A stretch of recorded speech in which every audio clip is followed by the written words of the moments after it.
जैसे ही विश्वामित्र जी आए, कहा प्रभु आप क्यों आए हो? विश्वामित्र जी सारी बात बताई। दुष्ट हैं, मुझे परेशान करते, हवन यज्ञ नहीं करने देते। आज महाराज दशरथ जी को क्रोध उत्पन्न हो गया। बाबा बताओ कौन है? मेरे छत्रपति राजा के होते हुए अगर मेरे संतों को कष्ट है तो आज मैं इस पृथ्वी से राक्षसों का सर्वनाश कर दूंगा। बताओ, मैं आपके लिए अपने प्राण के रक्षक प्राण नहीं सोचूंगा, मैं अपने प्राण त्याग दूंगा, आप मुझे बताओ। लेकिन विश्वामित्र जी के बाबा शांति। जहां पर काम सुई से हो सकता है, तलवार की क्या आवश्यकता? बोले फिर? बोले काम करो, आपकी जरूरत नहीं है मुझे, तो आप अपना बालक राम दे दो। जैसे ही राम का नाम सुना ना, महाराज दशरथ की आंखों में आंसू आ गए, चरणों में गिर गए।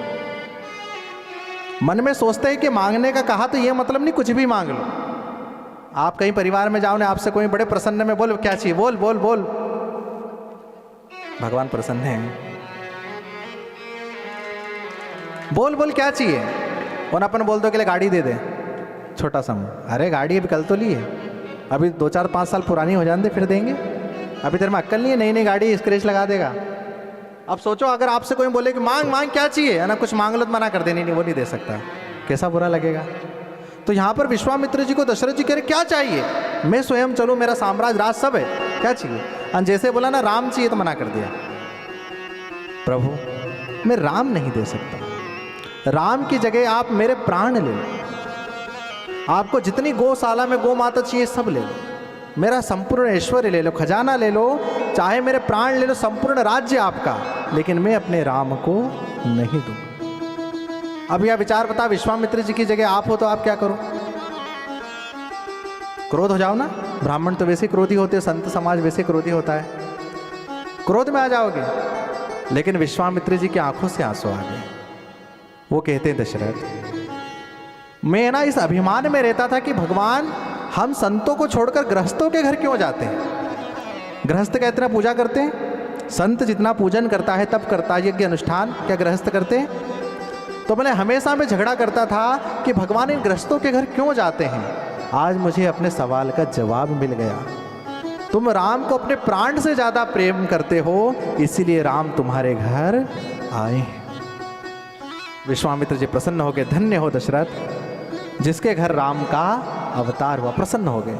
फिर विश्वामित्र जी ने वशिष्ठ जी से कहा कि बाबा थोड़ा सा बताओ। वशिष्ठ जी ने कुछ विचार लगाया, धीरे से गए दशरथ जी के कान में, बोले महाराज जाने दो। अरे बोले तुम हमारे कुलगुरु होकर उनका साथ दे रहे हो, अरे थोड़ी सब्र रखो। बोले क्या? अरे जब तक राम जी महल से जाएंगे नहीं बहू कैसे आएगी? जहाँ बहू का नाम सुना, क्या बात कर रहे हो, बहू आएगी? बोले हाँ मैंने कहीं पढ़ा है, अगर इन बाबा के साथ राम को पहुंचाया ना तो ही बहू रानी आएगी। जहाँ बहू रानी का नाम आया, दशरथ जी ने अपने आप को काबू कर लिया। ठीक है बहू आएगी ना, तुम कहते हो तो पहुंचाता हूँ। दशरथ जी ने विश्वामित्र जी के चरण में राम जी को रखा। और यहाँ पर राम जी ने लक्ष्मण को साथ में क्यों मांगा? यहाँ पर विश्वामित्र जी ने लक्ष्मण को साथ क्यों? क्योंकि जब दशरथ जी ने कहा था ना कि राम आओ और मेरे संतान आकर के विश्वामित्र जी का प्रणाम करो, तो पहले राम जी ने प्रणाम किया, राम जी प्रणाम करके यहाँ बैठ गए। फिर भरत जी आए, भरत जी ने प्रणाम किया और यहाँ बैठ गए। फिर लक्ष्मण जी आए, लक्ष्मण जी ने विश्वामित्र जी को प्रणाम किया, राम जी के पीछे बैठ गए। शत्रुघ्न जी ने प्रणाम किया, भरत जी के पीछे बैठ गए।